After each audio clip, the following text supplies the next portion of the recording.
In this video, I'll show you how to replace the rear window regulator in a 2006 through 2013 Chevy Impala. The only tools you'll need are a flat blade screwdriver, a ratchet, an extension, a 7 and 10 millimeter socket, and a roll of painter's tape or masking tape. You can also use a 7 and 10 millimeter deep well socket if you don't have an extension. Also a T30 Torx bit, 1/4 inch adapter, and impact wrench can help speed things up a little bit. Before I go any further, if you find this content helpful, please click the like button. Also consider supporting the channel by subscribing down below. We're going to get things started by removing the 3 screws that hold on the door panel. 2 of them can be found underneath the handle. These can be removed by using either a T30 Torx bit or a 10 millimeter socket. The other screw can be located by removing the plastic cover with a flat bladed screwdriver. It's going to be removed using a 7 millimeter socket. Using your fingers, pry off the plastic trim located above the door panel, and then start around the top and work your way down to take off the door panel. After you pop the lower retaining clips loose, lift up slightly to remove it. It will still be attached by a wiring harness as well as the door latch cable. The door latch cable can be removed using your flat bladed screwdriver. Rotate the retainer clip while pushing with a screwdriver. After you get the plastic retaining clip loose, lift the cable off of the door handle and ease the panel down to the ground, leaving the wiring harness attached. As you ease the panel down, you will have to pull back some of the adhesive holding the insulation on. Unplug the old window regulator. Take out the 2 10 millimeter bolts holding the window onto the regulator assembly. Tear off several strips of tape and lift the window all the way to the top and secure it in the up position with the tape.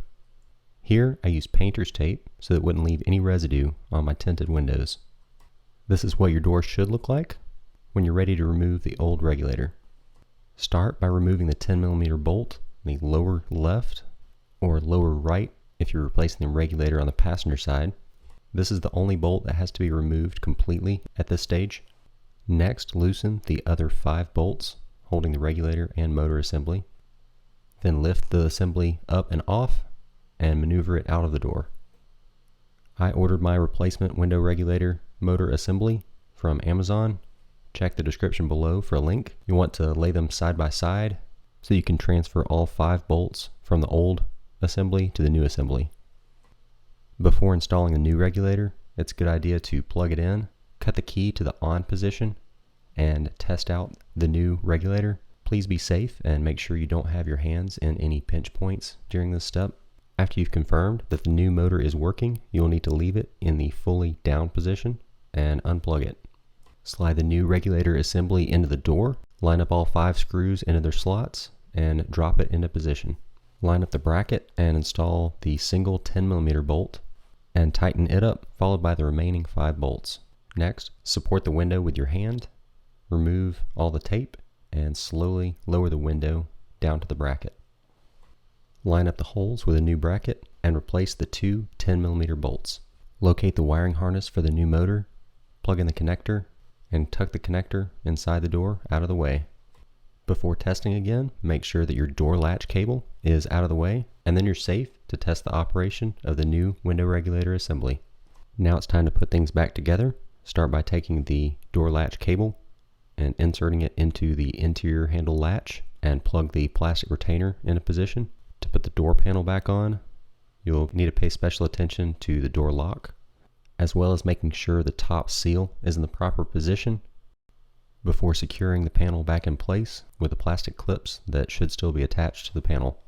Next, reinstall the 7 millimeter screw, followed by the 2 10 millimeter T30 screws that go in the door handle.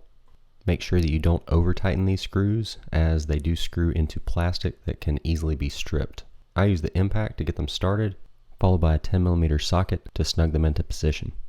The only thing that's left to do now is replace the trim pieces and the rubber in the door handle and wipe all the fingerprints off of the window. If you have any questions, comments, or personal tips, please drop them in the comment section below. And again, like this video if you found it helpful, subscribe to the channel if you haven't already, and I'll see you guys in the next one.